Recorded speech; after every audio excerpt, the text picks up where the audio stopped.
Twain Sport, probably not a company you've heard of, telling you about a sport you've probably never seen before. How on earth do you go about marketing to people a sport that they've never seen before with a mechanic that's not been done using a software platform nobody's used to? To talk about their story, how they came up with the idea, and what they've done to get people interested in it, I am joined by Sharunas from Twain Sport, the chairman of the company, no less. Thank you so much for taking the time to talk to us. Thank you, Dan, for inviting for an interview. You're most welcome. So, tell us a little bit about what Twain Sport actually is, and then we'll get into a bit more detail about how you got to where you are.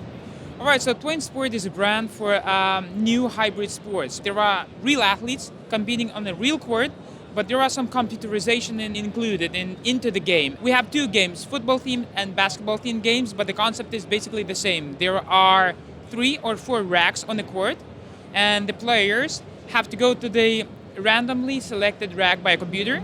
They take the ball and they either shoot the ball into the net or kick the ball into the goal. These games are quick, dynamic, and we thought of something like this a few years back.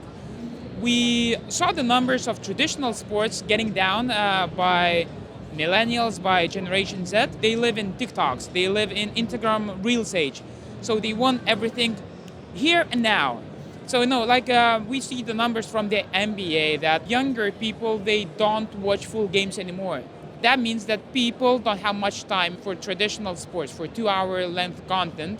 So what we have created is quick, dynamic games that last only 60 seconds. And the full tournament of 8 players is 1 hour length. So you get the full tournament experience in just 1 hour. And these are basketball and football themed games. So you feel the traditional sport in these games. So I wanted to ask, being inside marketing, we have to figure out what is your marketing story here. How did you take it from essentially seeing someone in an arcade thinking that could be a sport, and now we're here? Yeah, well, basically, we thought of, as I told you before, of something new that would be attractive for new generations. And there is, storyline for every traditional sport. I did work in the sports industry for a few years, and I do understand that you need to get popular, to get sponsorships, or to sell your rights for, let's say, some betting operators, right? And to earn some money from gambling industry.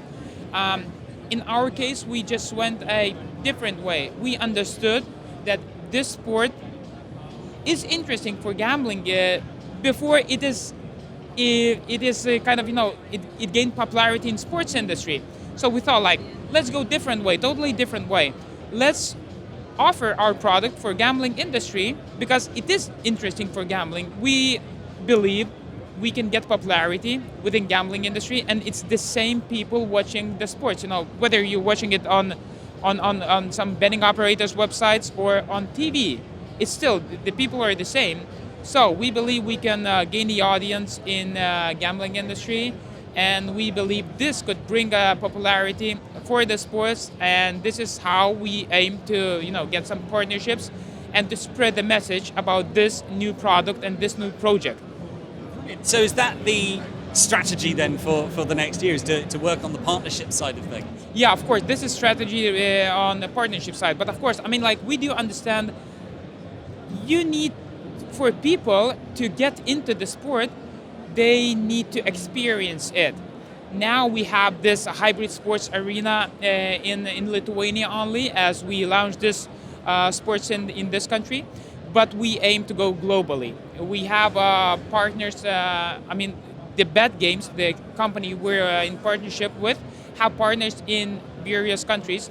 So we're saying, let's promote this together. Let's go to, let's say, South Africa, let's go to Canada, let's go to Germany, or let's go to Belgium, and let's do something with the sport. Let's build some kind of, simply version of our arena, and let's invite people to experience what Twain Sport is. Because it is very exciting to play. It's good to watch, it's nice to watch, but when you play yourself, it's really amazing, because you compete with another person for 60 seconds, you don't know the score, and you never know who won before the game ends.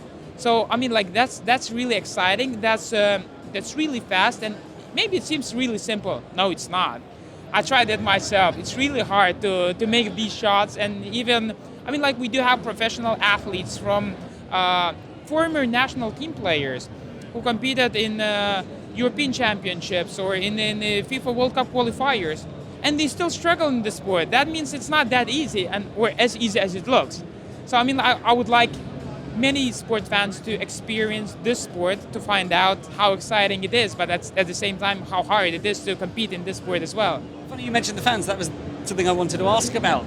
How do you build an organic following and a fan base?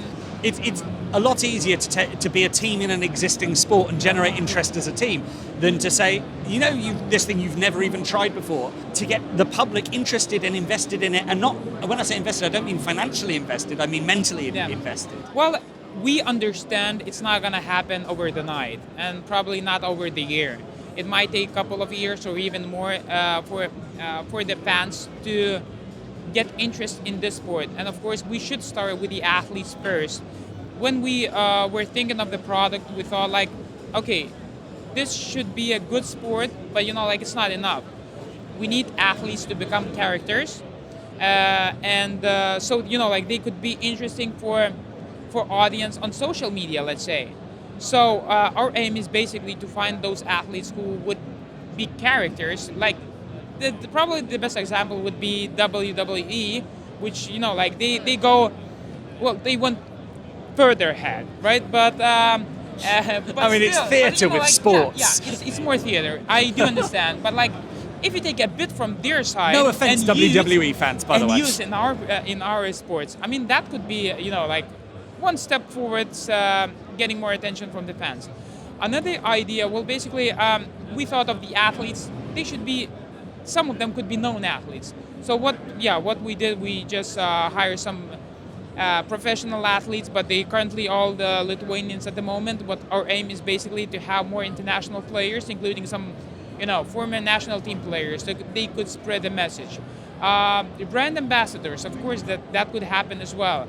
So I mean, we do have some ideas how to spread the message to the world about the Twain Sport product, but we understand it's not going to happen within half a year. This sort of brings me round to the last thing I wanted to ask you about. It seems like you were in a lucky position that COVID worked quite well for what you're doing, rather than what happened with most sports, of course, which is basically everyone shut up shop until it was possible to do sports again properly. Tell me your COVID story, because I think this is also going to be, when the next pandemic happens, as it inevitably will, I think there's useful advice for a lot of people thinking about their businesses and how they cope with future situations like pandemics. Well, COVID was part of this product because, we thought everything's shutting. All the sports are shutting.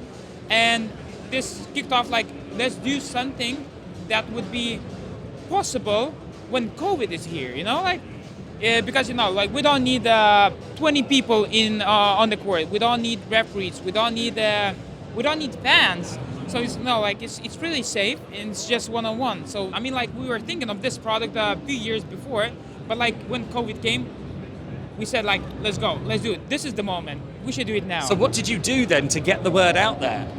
What did during that period? I mean, we understood, we had the idea, initial idea. We didn't have the exact games. We didn't understand how everything's gonna operate, how everything's gonna work. So we just found some people who could create some games like these, all the technological part. Because there is no any people working in the studio, just referees watching the game. So basically everything's computerized. All the shots, all the cameras, all the lasers. Basically, well, there's no any human, just players, and one referee who watches whether everything with the technology part is okay. So this probably was COVID's impact, because we thought we should create some kind of sport that's half computerized, so there wouldn't be need for any people to take care of the game. So this was COVID's impact, and when COVID came, we thought let's go, let's do it. It's time. Makes sense, but it seems to be working for you. Jonas, thank you so much for taking the time to talk to us today. All right. It's been fascinating. All right. I'm really looking forward to finding out a bit more about Twain Sport and maybe even getting involved in some games myself. All right. Thank you very much, and hopefully this will be interesting for your audience as well. I guess we'll see in the numbers. Thank you so much, and of course, thank you guys for watching. As always, don't forget to like, subscribe, hit the bell. You know the deal. I'll see you in the next video. Cheers.